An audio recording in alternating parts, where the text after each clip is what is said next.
Now, let me place you first. You are pang-ilan? I'm the eldest. Okay. I'm the first daughter. The first The daughter. first daughter. No one can claim. No one can. I mean, for my mom and my dad and my pa, I'm the first daughter. Okay. Oh, I like that. Your pa. How do you call him? Papa. Is that how you call him? Yeah. Okay. Yeah. Does he have a nickname for you too? Sweetheart. Really? Yeah. Or punching bag. Punching bag. Okay. Kasi ako nanay ko, ang tawag sa akin, hoy, pag galit. Hoy, But tell me, what was it like growing up FBR's kid?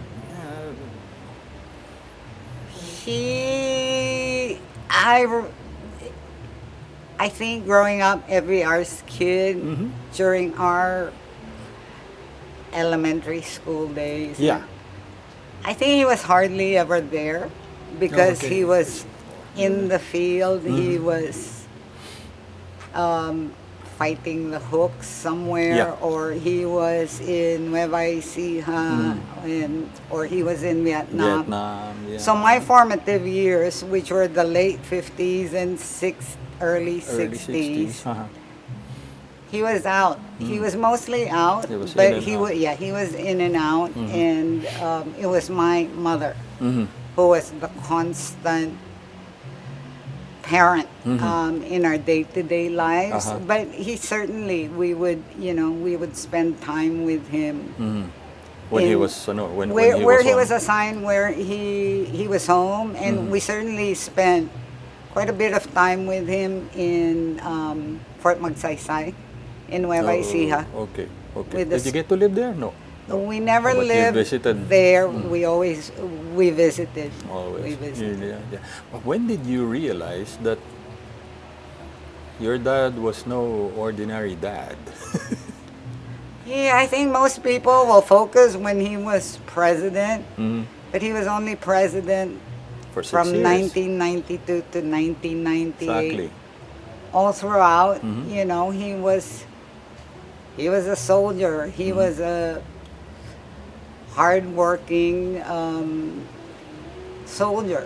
So we were like an army family, just like anyone else. So I don't. Even when I think because we grew up very middle class, very with two parents working. Yeah. My mother always worked. My father worked. We rode. I mean, it wasn't such a privileged life. As children, we lived in Fort Bonifacio. I think from the time I was 5 years old to the time I was 4th grade. We lived in In the camp.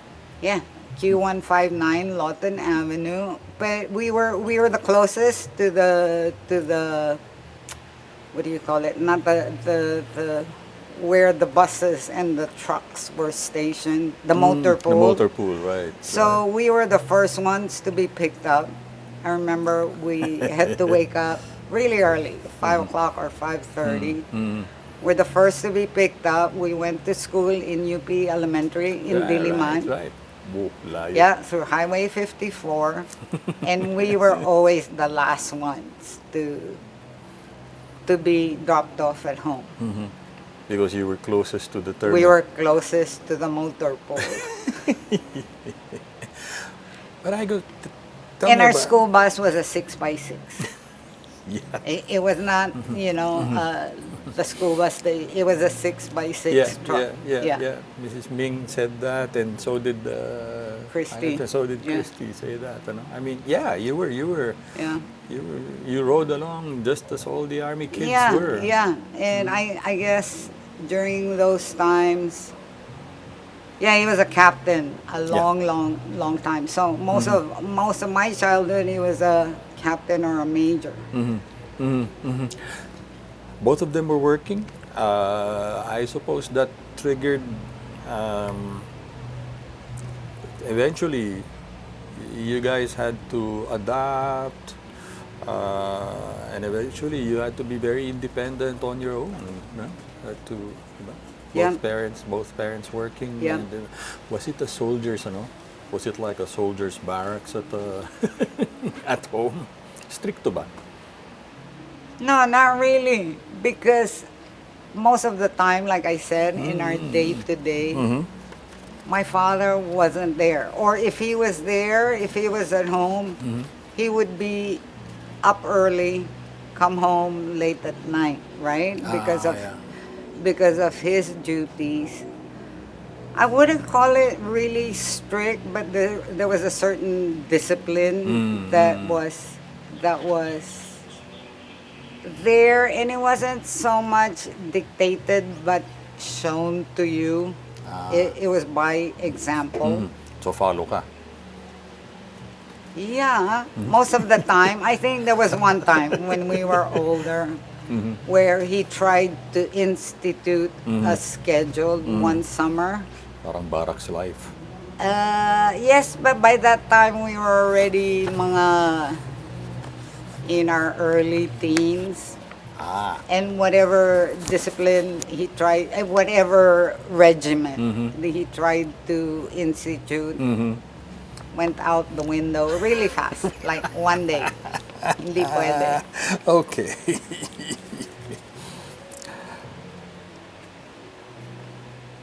Strict, but everyone not disciplined, people followed.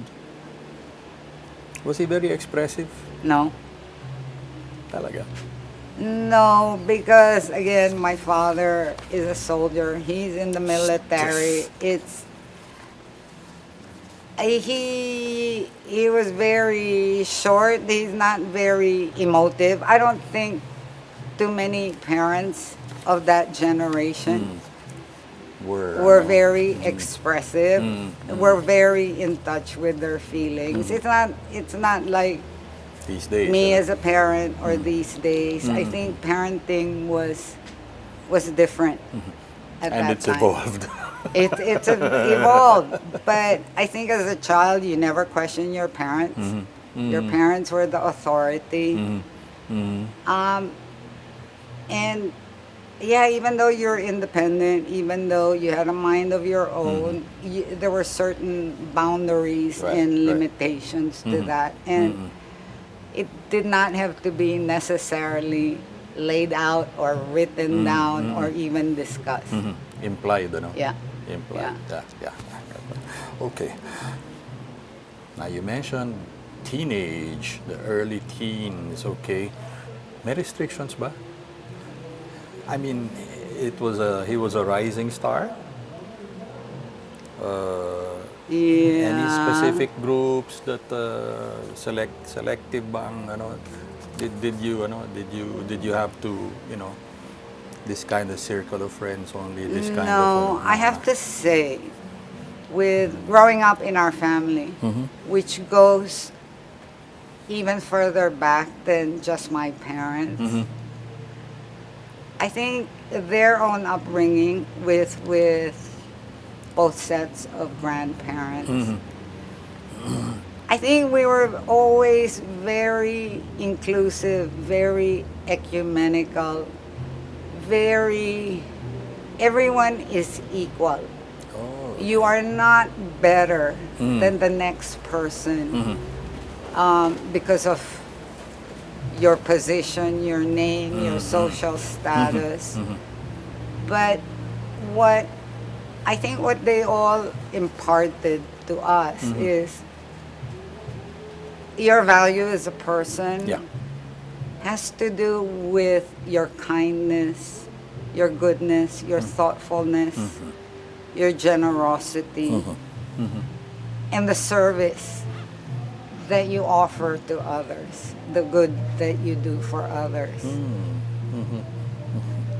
And it does not matter how rich you are, how poor you are, but I think what they imparted to us was really to have an equal vision of everyone that you everyone meet. else. Yeah, Yeah. of everyone else. And I think that again, it's not written, it's not lectured to you, but it was shown, is really shown through their example.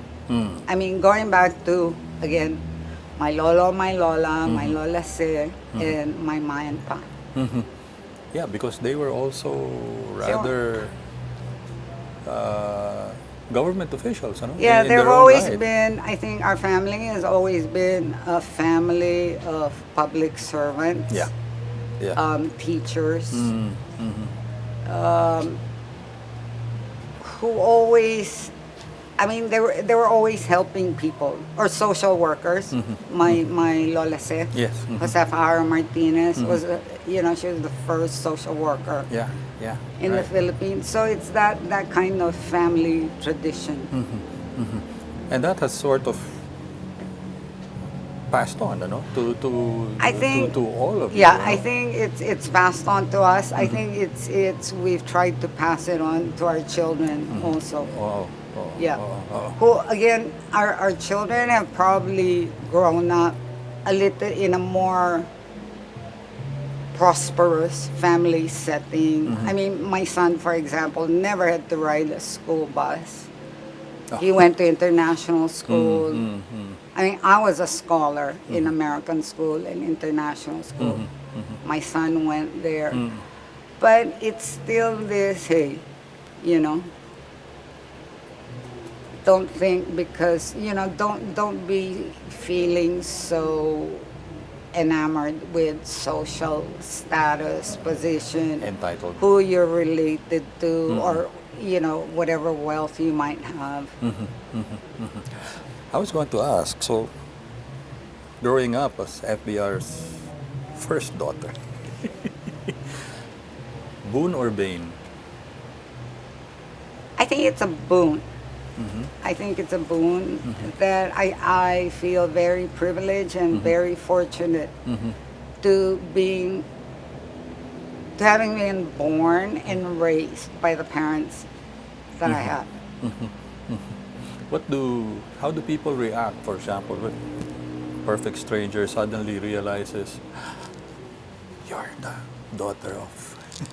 Yeah, I think again with That with happens, me, you know? with me, with my sisters, but probably less than me. I'm probably the lesser known sister of all. I'm not out there. The Okay. people will say, "Oh, we don't know you," and I'll say, "Oh, that's okay." good. The people that need to know me, like in business, Yeah, they right. know me. They know me, and I probably have known them a long time. Again, like my parents were only in the presidency for 6 years. Yeah. We were probably the oldest first family to come into office. But Yeah, right. yeah, I didn't grow up, I did not grow up, nor my sisters. We didn't grow up in Malacanang. I was 37, and I just become a mother, and I had my own career. I was well established Yeah, you were in my own career. You're mostly all professionals na, no? Yeah. Pagka, ano, Yeah. Yeah. Be that as may, was there pressure to do well in school, act a certain way in public, maintain a level of decorum, or... No, again, I think a lot of Or again, that was that is implied? built in, Okay. behaving really well, being respectful of others, being humble, right? I think those are kind of built-in values that were shown to us. The equal treatment of others, no matter what, no matter what their walk in life was. I think that was built in already. So the pressure of doing well in school, Or Again, lead, or kailangan mag-excel? Ganun ba no. yun? No? I think there was no such pressure, Oh. but that to pursue an education or anything that you pursued, whether it was your academics, your sports, your music, that you do it well. You know, that's what you chose. You try to do it well. So parang doing well in school, yeah, myself, I like being in school. No. I love being in school. So I did well in school. I wasn't a nerd. At all levels, I had great fun. Yeah. But I wasn't a I was a good student. Do something, but do it well. Yeah, do something, do it well. Did he intervene? Did point you to this course, this career path? What about with the other sisters? Ganon din. No, not at all. Not So- at all. Free reign. Free reign. I think in each one of us, each sister has her own built-in talents, built-in focus, built-in. I majored in college. I majored in political science. But that wasn't so much following my father's leadership or guidance. Or even It was- Lolo's. Yeah, no, it was my own choice because I had so much choice in college. I could have majored in history, poli-sci, Spanish, Russian, or art history, or even English. Okay. Good one. Nice one. Thank you. What's FBR like to the Apos? What's he like to the Apos?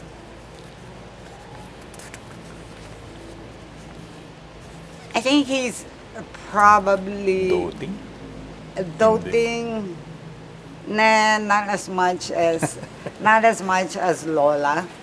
As a lolo, he's very engaging because we're actually a sporty family, and he's done activities with most grandchildren in the areas that they do well in, in sports, Yeah. in golf. Yeah. Most of them have played golf with him. Oo nga. Most of them have traveled with him. May mga ginawa siyang assistant. Yeah, we made them assistants. Yeah, he's May he's favorites ba? no. None? Talaga? None. I don't think there's favorite. There might be flavor of the month, depending on what he's doing, depending on what What his trips he's mood is. doing, or what tournament there is. Yeah, and then he'll kind of match the temperament and the temperament and the character of the grandchild to whatever activity. Okay. Apparently, he knows each and every one of them pretty well, that he's able to match and, Yeah, mix and match. mix and match with a lot of assistance from his wife, from- from Lola. Okay. Okay. No favorites among the grandkids. I forgot to ask you, may favorites ba among the sisters? No, also not. I think. Except for favorite punching bag. I'm the favorite punching. But I think that's what eldest kids are for. Yeah. Eldest kid. Let me take you to EDSA. 81. Okay. 86. Okay. Where were you? Were you here or no? You were overseas. No, I was doing my MBA and MA Yeah, in yeah. You were in the Philadelphia. States, I was in the States. Okay. How did it get to you? How did it get to me? And how did it affect you? Oh, I had a friend who lived in Europe who was quite familiar with the Philippines, and he called me up in what was the middle of the night for me, and he said, "Angel, what is happening to your country?" And I'm like, "Yeah, what's happening to my country?" And he said, "Your father and Secretary Enrile are about to call a press conference." I said, "Huh? What?" Okay, let me find out. I called my mother, Okay.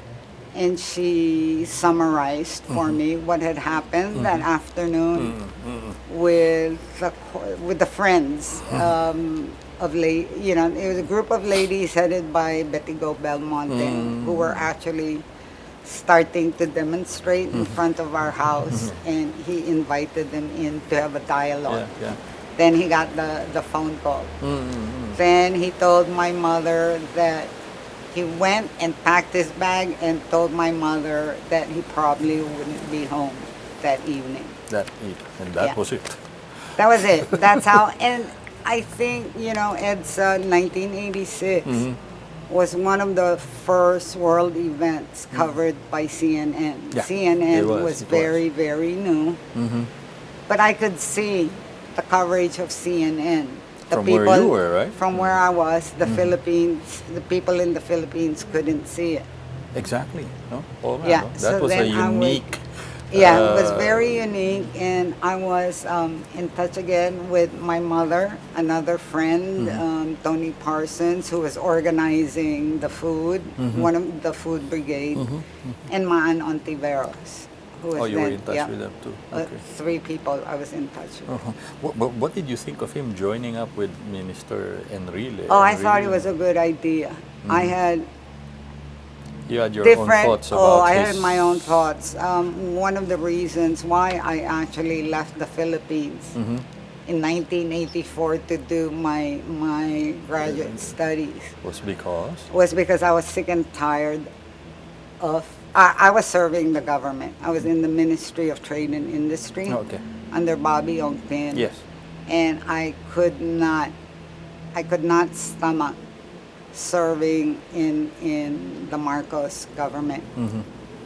So I thought, good time to go back Good. to school. So I went back to school. Let me ask you then, how did you feel about your dad staying on in government? I mean, given No, all... yeah. Diba? Again, Given- because I am a political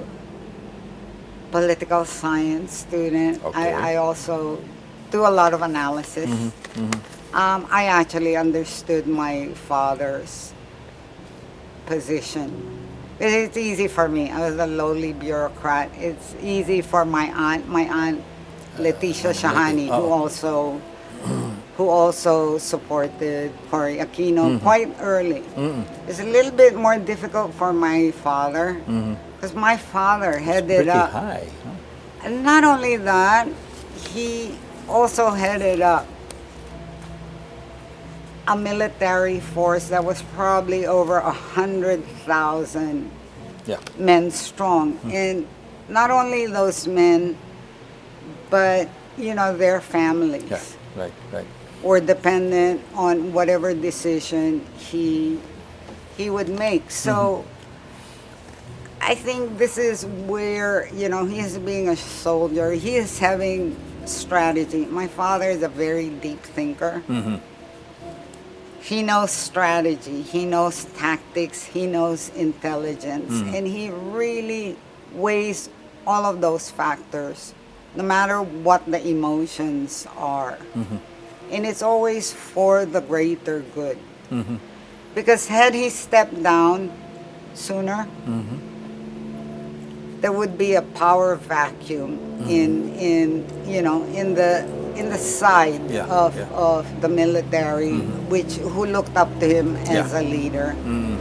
He, I think, politically, there was no base. There would be the result of that action of quitting when everyone else is quitting. Was not for the greater good, and it would have fallen apart. So I think he's very good in, again, analyzing, strategizing, having tactics, having plan A, plan B, plan C, Yeah. and waiting and biding his time till all the elements are more or less there.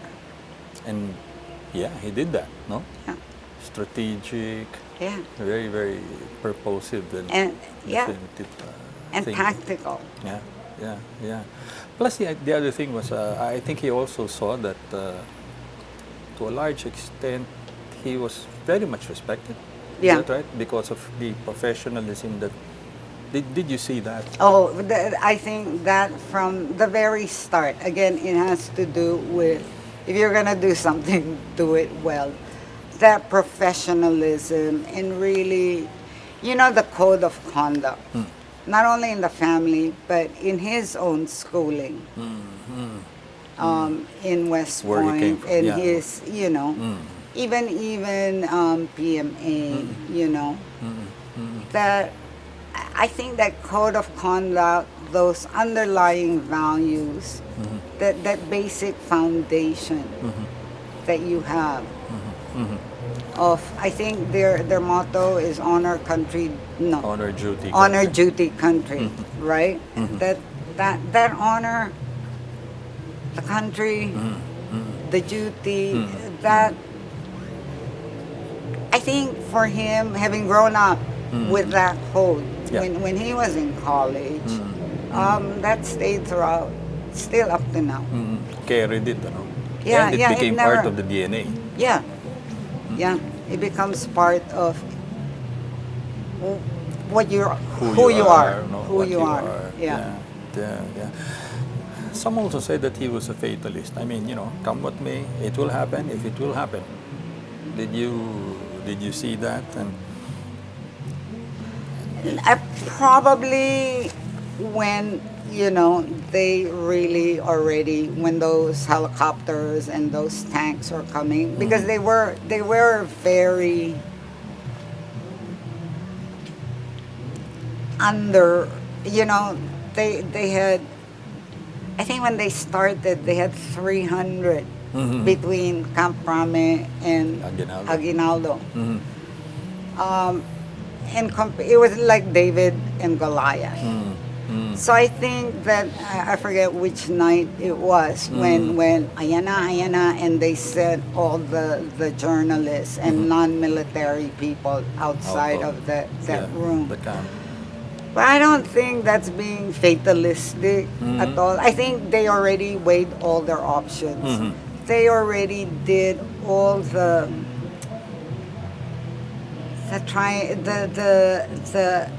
contacting the wives, contacting the mothers, contacting, they, I don't know, in ordinary language, you call it like a phone tree, where one person calls and then calls and calls and appeals. And again, he's very good in psychological warfare. Oh, yeah. Psychological strategy. They've done that. But still, they were outmanned, out-equipped, outgunned, out everything, right? So I wouldn't call it fatalistic, but probably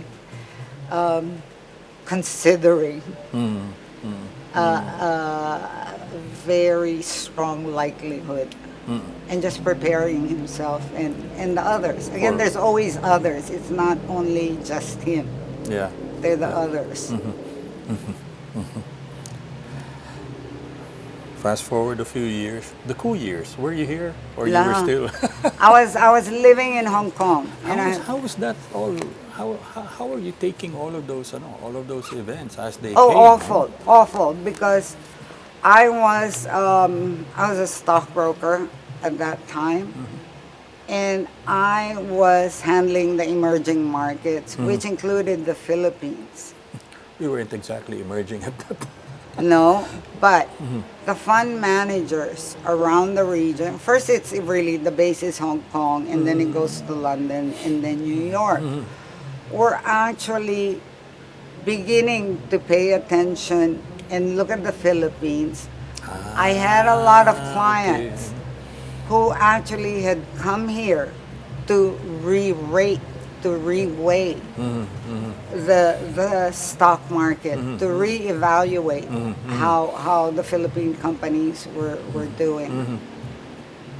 And I have to tell you, Gringo and Nasan, I think did so much damage in terms of investments. Again, your first line is the stock market, right?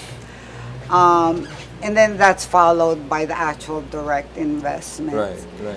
And it took a long time to recover from that From 1987. Yeah, it took a long time. Took a long time. Up to 89, but 2 Yeah, years, about yeah. nine But attempts. by 87, That it was the was worst. it was the worst Oh, because okay. Mrs. Aquino was already being given the benefit of the Oo doubt. nga, no?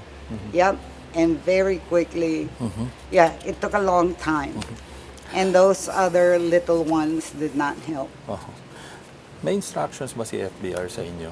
Na, I mean, you know the nature of my job, you know the nature of how things are happening now. I mean, did that conversation happen in anticipation of events like, coups or, idiot?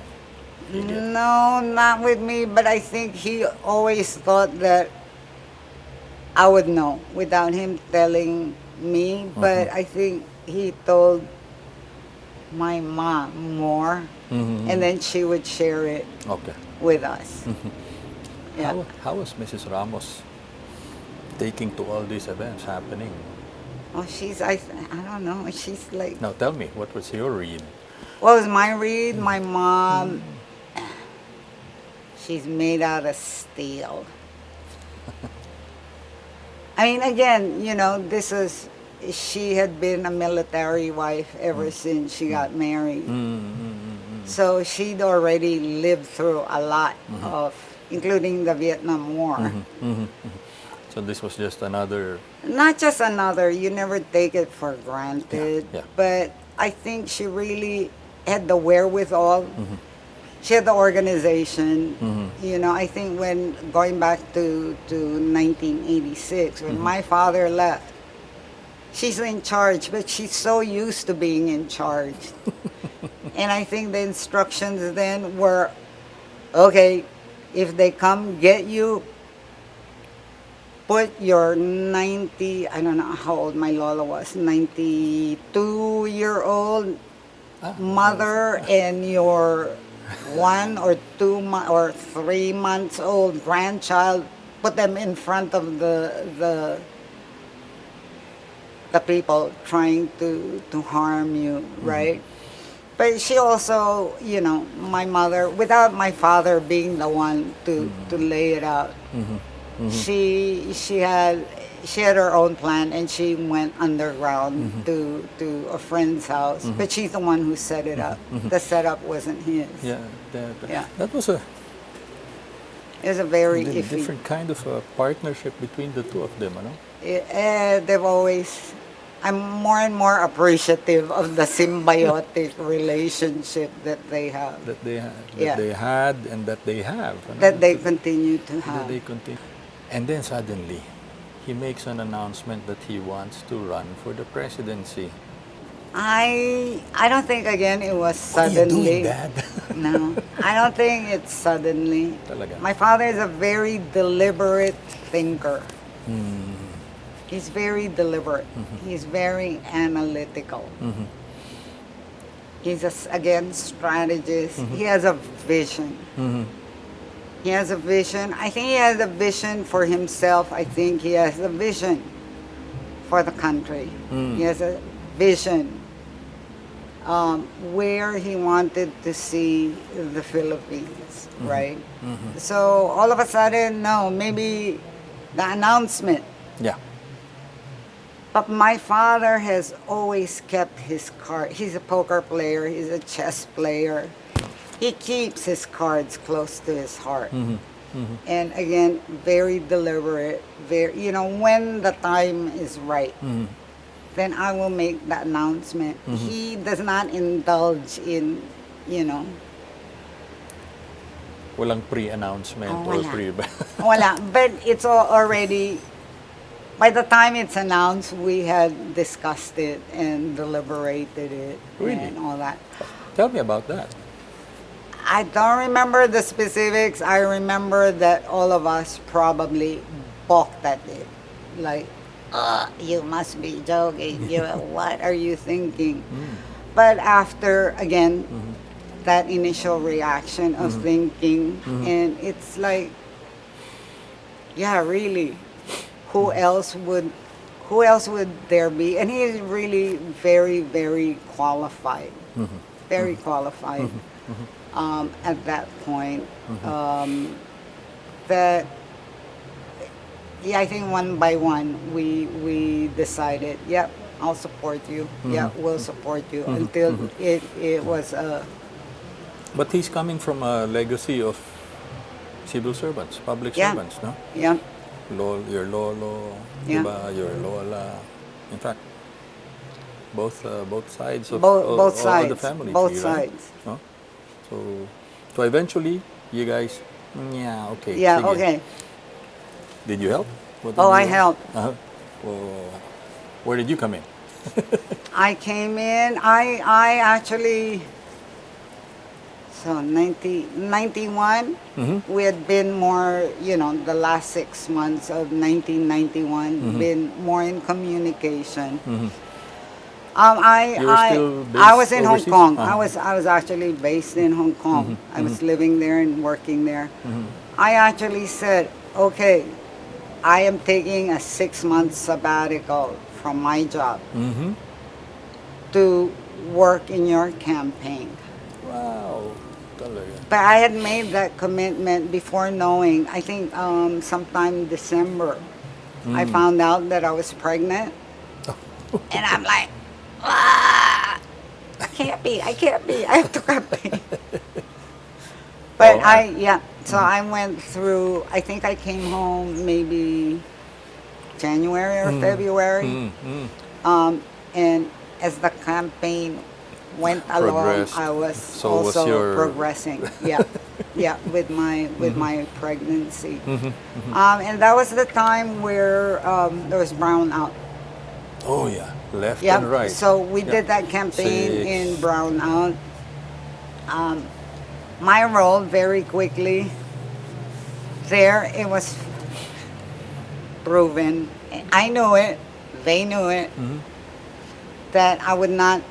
It's not my forte to be in the front line because I'm not so diplomatic. I will tell you Straight. straight. And in politics, especially if you're running for office, people come up to you There's and got to say, be some- oh, I had lunch with your parents. I'm related to so and so and so, and I'm from this town in Pangasinan. Yeah. Remember? And I'll just say, no, I don't. So not so good, not so diplomatic. So I was in the back office. Again, I was in strategy. I sat down with my father and with all the advisors every single night. Yeah, Yeah. with our core group. He had this very. Yeah. You worked with the generals as well. Yeah, I work with the generals. I work with the politicians. I work political strategists. I work with finance. Oh yeah, your forte. Yeah. So, and I was in charge of the sample ballots. I had designed the most incredible at that time sample ballots, especially because you had the president, the vice president, then you had the governors. It was very long. Yeah, they mixed. Yeah, the senators, they mixed up the national, the regional, and the local. Correct. So I had a sample ballot that, depending on the congressional district, to that candidate of Lakas NUCD would be the number one among, or that senator would be the number. Oo nga naman. So, Diba? but it was very complicated. Yeah, but yeah. we did Depending on it, the yeah. district, depending on the province. That's why my son is named Samuel. Sam for sample ballot. Seriously. Seriously. Samuel has a very good meaning, but it was my joke. Okay, if he's a boy, he'll be Samuel. If she's a girl, she'll be Samantha. Samantha, But she'll okay. still be Sam. Yep. Biblical. Samuel. Doon na lang tayo Yeah, sa very biblical. biblical. Very nice name. Pero sample ballot. Okay. Tell me, Well, part of the strategy, I mean, he did not have the luxury of an established, well-footed, well-moneyed political organization. How did you guys do it? How did you get so many of these organizations behind you? You know, again, I think because my father is a consensus builder. Okay. He is also, even when he was president, up to now, RPDev, he's always unity, teamwork. And that kind of persuasive, inclusive. No one was ever excluded. It's always inclusive. Everyone even in. Yeah, even if you don't have the same views, even if we disagree, maybe there is a common point from which we can actually work together. That, and towards the end, everyone thought we were such a well-oiled, well-financed machine. It didn't. At the first, it was like passing the hat and all that. But I think we had some very good, some very committed supporters and behind you, backers. yeah, Behind yeah. us. And towards the end, there was actually, how Pinoys are anyway. They all hedge their bets, right?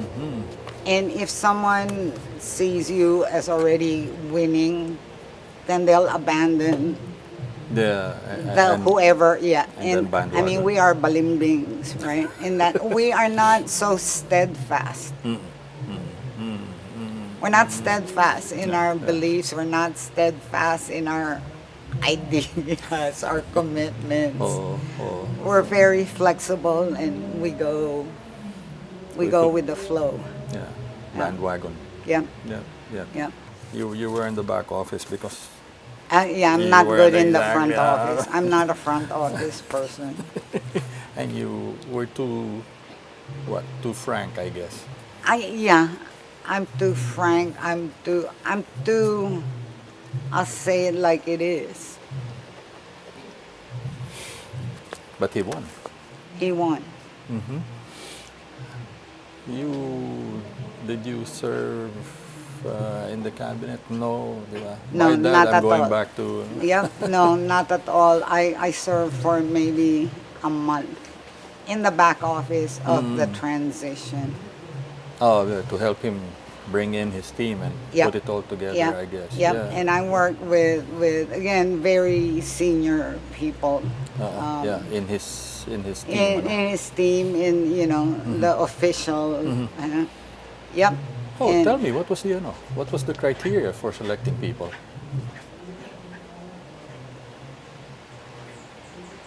I think it more rather than some of the people that were selected, there was no personal connection. There was no with my father or my mother or it would be according to their qualifications, their experience.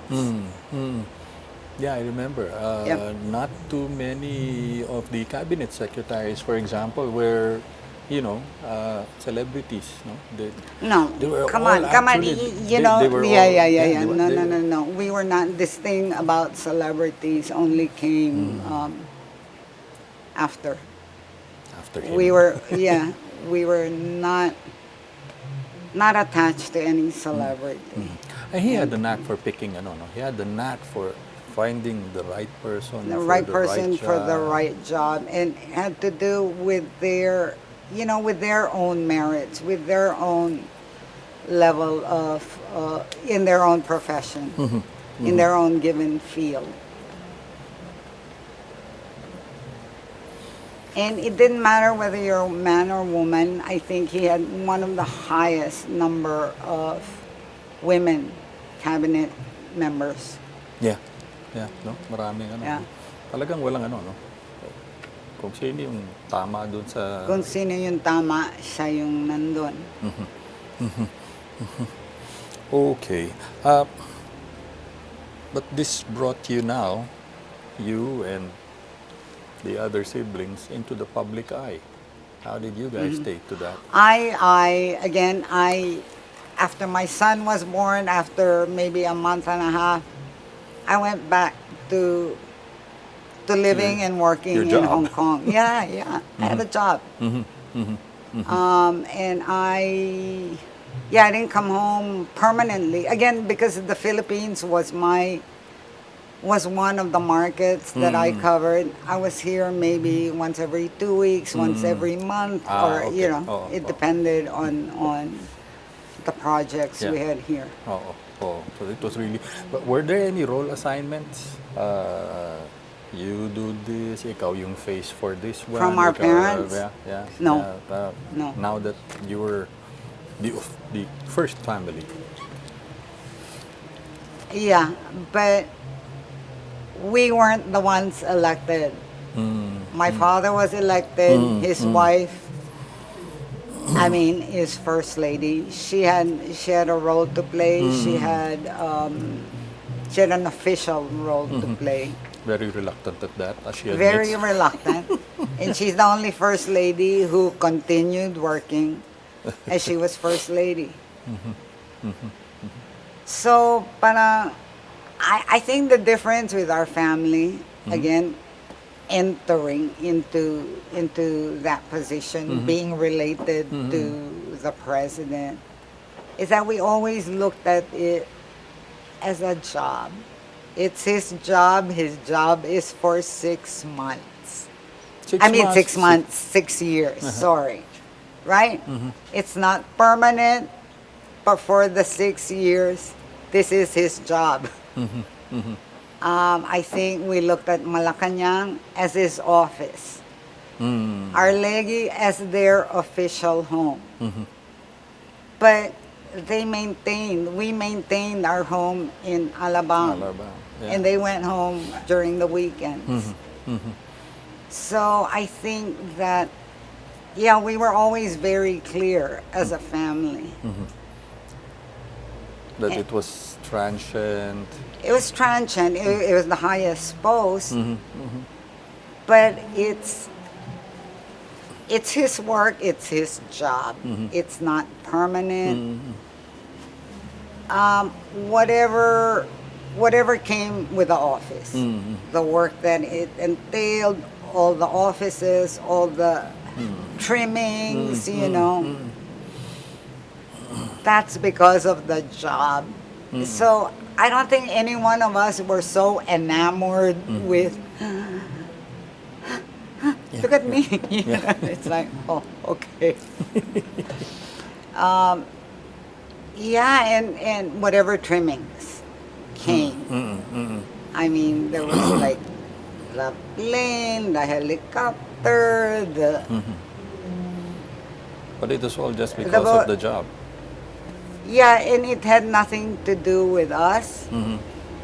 It was All his him. job. And I think like my mother and father actually made a deal with, and I think this is what makes us different with General Alves at that time, the head of PSG. Yeah. That none of like the houses, for example, there's a house in Baguio, there's a house in Clark, in Sud. None of those facilities will ever be used by the children. The grandchildren were too young, unless we were with them. Like I just couldn't say, hello, paki-prepare yung house. He was very conscious of that, the propriety. The propriety, because a certain code of ethics and conduct. Yeah. And I think there was always a separation. This is ours. This is ours because we worked for it. This is our house. We earned it. This is our car. This one comes with the office. We are only the stewards. That of stewardship.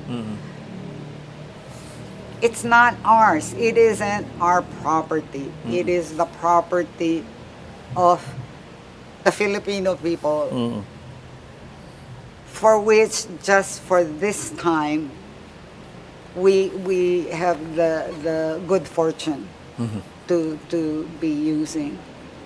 So I think that that's again it's built into, if you can call it, family values.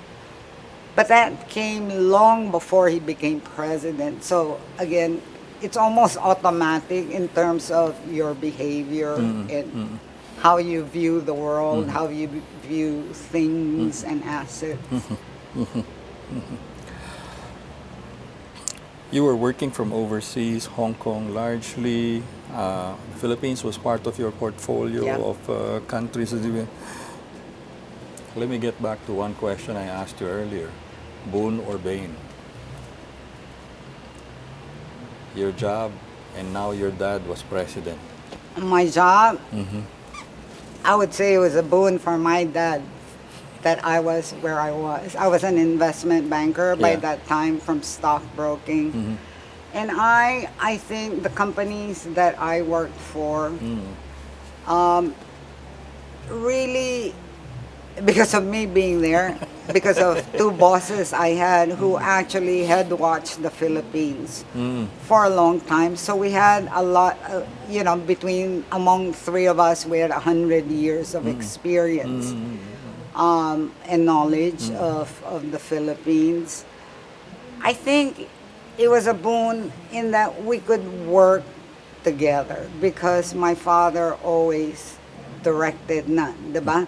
Investments, foreign investments into the Philippines. Me, as an investment banker, was able to support it by raising a lot of capital for Philippine companies that needed the capital to be able to do their projects. Raise awareness and then eventually Raise mobilize awareness. resources Yep. to... Okay. Yep. So while you weren't working in government, you were still... I think Nakatulong service, pala. of course, service to the country is not confined to being in government. being in the civil Yeah. service. No, No, I think it's the most inefficient way to be in public service. Impressions of the Philippines. This one is on the business side. Where were we before, and where were we when he came in? Oh, I think, we were really straining. We had reached rock bottom. Okay. Sick man of Asia. Yeah, sick man of Asia. When he came in, I think because he had a vision. Ang laking bagay nun, ano? That I think having a vision and having a roadmap of where you want to end is very, very important. Because if you don't know where you want to get to, yeah, you'll just be... how do you know if you're going to go left, right, in a circle, or go backwards? You don't. So I think vision is very, very important, especially for leaders. And that changed the image? I think it changed the image. Number one, I think his integrity and character as a person was very important. His adherence to democracy. No matter what was being said about him in the Philippines, other countries believed him. And other countries, I think, thought that he was the right leader at the right time for bringing the Philippines out of those challenging times. And I think his actions, his programs, his projects did. I mean, he was quite successful in overcoming the energy crisis, right? He opened the entire economy. He opened the entire economy, which is so, so, so important. I think Filipinos, we're big on words, we're small on, and we're very little in action. And when it's time to put your money where your mouth is, even less, right? So of course you need help. You need to first admit we are sick man of Asia. Yes, we can't do it alone. We need outside help, right? And you open up and liberalize along those lines. Very successful, in fact. Very successful. And we became what? Asia's newest tiger cub. Yeah, yeah. And I think he also really set the tone for developing bilateral relations. And the fact that I think he first visited Malaysia. Was it Malaysia? Yeah. Yep. That was very important because our relationship with Malaysia was in tatters. Strained. Yep. And he did all of ASEAN first before he went to the West, before he went to America, before he went to Europe. So yeah, that's very deliberate. I think he had very good relations with the U.S. I think he also had very good relations with the UK. Yeah. And we warmed up to China. Yep, to China. I mean, yeah, Got he that. opened that up also. Here's the thing, he was very successful. People felt that he needed more time. And there was Yep. an attempt, if you Yep. remember, to maybe amend the Constitution and allow him a second run. Yeah. You said you balked at the first. I balked at the first time. The second one, if Filipinos were more analytical and less dramatic and less emotional and more logical, I think that had they cut through the noise and actually analyzed it and what are the pros and cons of changing the Constitution. But they only focus on one factor, that it would extend, Yeah. that it would allow him another term. They never really went beyond that. They got stuck there. They never analyzed what were the changes that were actually needed to give it really the country stability and a chance, right? So, okay, we're still stuck up to now. And he stepped down from office 20 years ago. In fact, one of our close friend was a cabinet minister, blah blah blah. But he opposed because they called it cha-cha, constitutional change. Great opposition to cha-cha. After my father stepped down and his predecessor came in, I actually heard him say, maybe we should have supported cha-cha after all, right? Yeah. But I think there's a lesson there to be learned, Strange, because at first you balked. On the second Oh, we balked. opportunity, No, we balked because again, we're not used to the limelight. We're not limelight. used to political Public life, eye. public life, right? Yeah. Okay. But when you already have,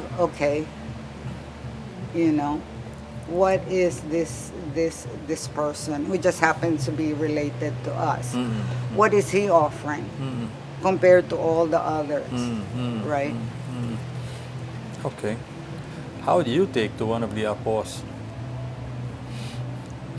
What? getting into politics? Oh, I tell them, fine. But the number one thing you need to think about, not because people are egging you on, because people will always egg you Yeah, on yeah, and yeah. play on your ego and sige na, you're related, you're the apo. Simply because of the pedigree. Forget that. The number one thing you think about is what are you offering to the people that you think you're representing. Okay. Number one, what is it that you're offering them? You think about it. You think what you're bringing into the picture. And it's elected office. What are you getting elected for? And do you know the people? Do you know what it is that the people that you're going to be representing, what they need? Yeah. You start from there. And then, okay. After that, then you figure out, okay, now you want to run. What do you need? What do you need to Yeah. do? What do you need to run? Was it exactly very rosy, the 6 years? He had his own fair share of critics, Oh, yeah. negative reports. He was getting, I mean, in just while he was getting a lot of rosy reportage and coverage, there were people who were just hell-bent on, criticizing him. Were you affected? How did you react to those attempts No, to it's bring very, him down? yeah, attempts to bring him down. I think there will always be people to bring you down. More in the Philippines, that crab mentality. I mean, it is far easier for us to get together for a negative cause than it is for a positive cause. Yeah. Okay. All right. Yeah, it's very hard. It's very hard. But again, my dad is a soldier. You go straight and steady towards where your vision is. Yeah, you get distracted, but you just, okay, you brush yourself off and you just Get keep up. going. Get up, and you just keep walking. Terrific. So, heading towards the end of the term, what was it like? Finally, he decided he will not run. He decided, Yeah. and he's going to finally have, private citizen Eddie. Was that something you guys look forward to? Yeah, I think it was like a relief. It's like, oh yay, it's like we can go back to our normal life. No, Normal. normal. We're not so much in a fishbowl. More for them. More for them. And not so many obligations. Not so many. We're freer to do what we would like to pursue. And again, also for them. For them. But Mrs. Ramos says it was only about 2 months, and then after that he went. He said, Oh yeah, and then he did RVDIAB, and then he the BOAO conference is very Exactly. important. He hasn't actually stopped. No, he hasn't stopped. Yeah, the two of them will never ever stop. How do the children take to that? How does first daughter take to that? But I'm glad. I think it's what keeps them young. It's what keeps them healthy. What keeps their mind sharp. Plus, I think it would drive. The two of them would drive each other's nuts if they were at home all the time.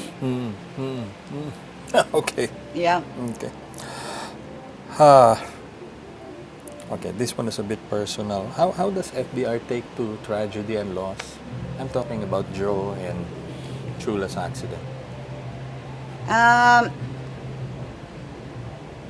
Again, I think my father with those two. First Chula, then Joe. with Joe.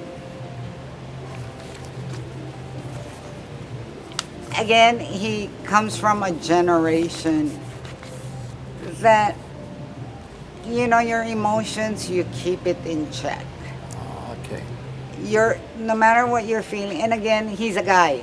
He's a guy of that generation. I don't know if he was feeling something that he could articulate it.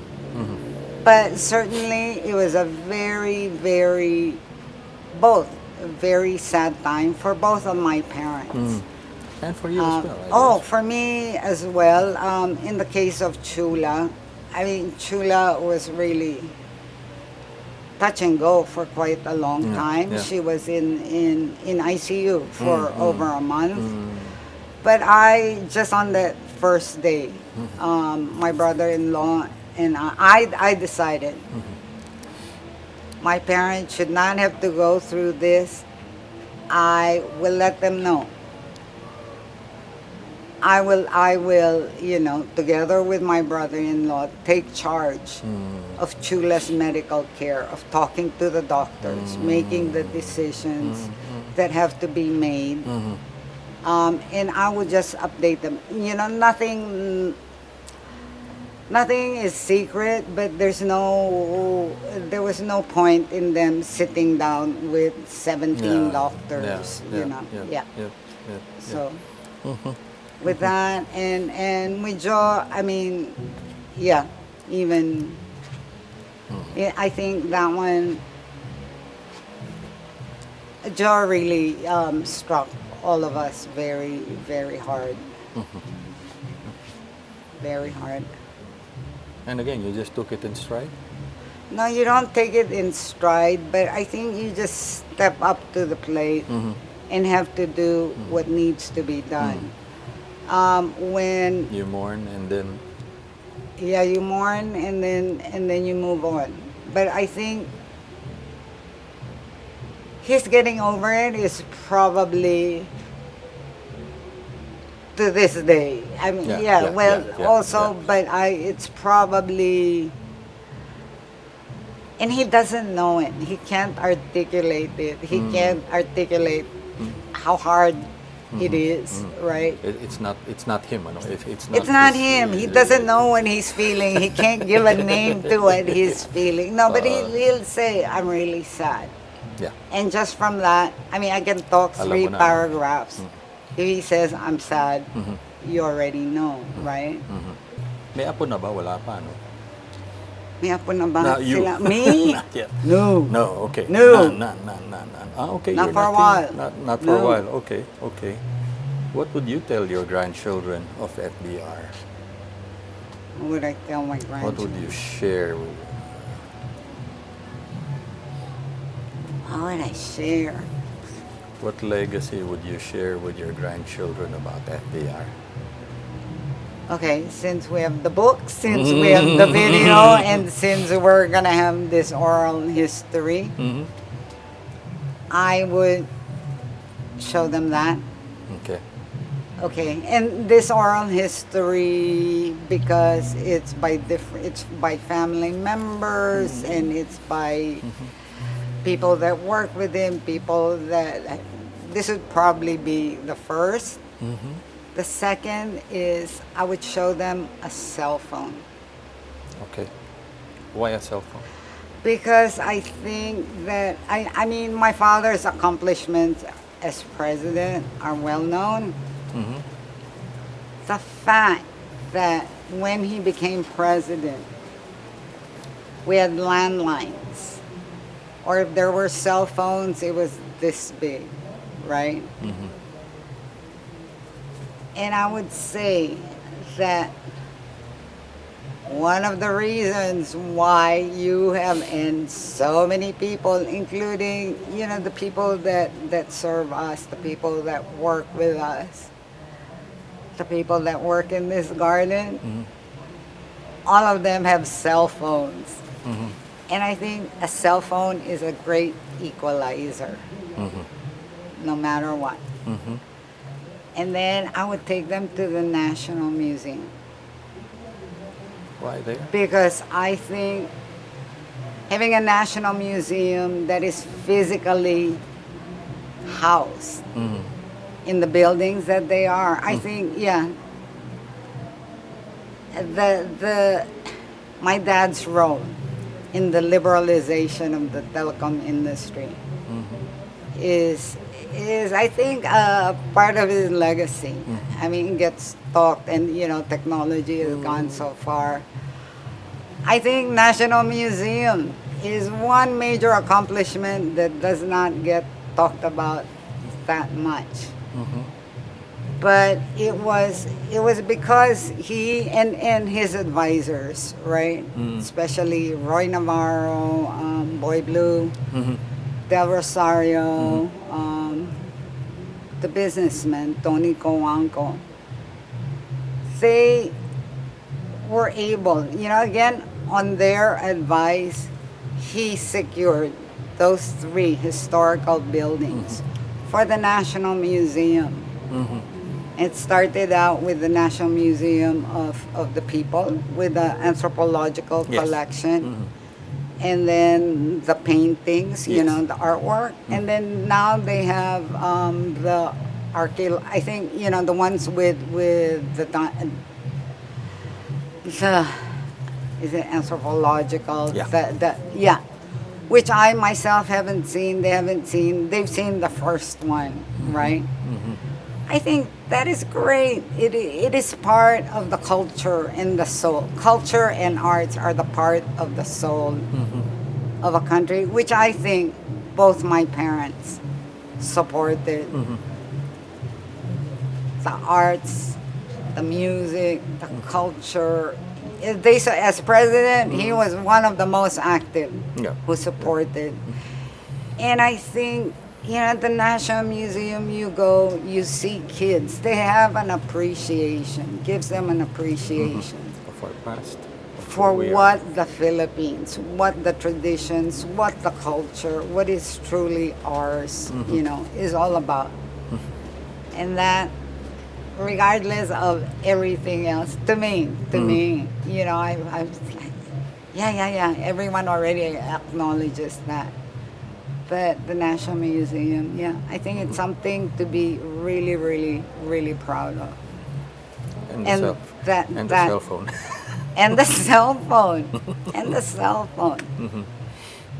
We modernize towards the future, but not forgetting our past. Not forgetting the past and knowing where you came from. I mean, it's so incredible when you see the collection, when you see the indigenous art, when you see, So I think that's part of, everyone else will talk about all the other accomplishments, but among other things, those are the ones I hold close to my heart and very easy to show a kid, come along, I'll show you all about your lolo. Thank you very much. Welcome very much.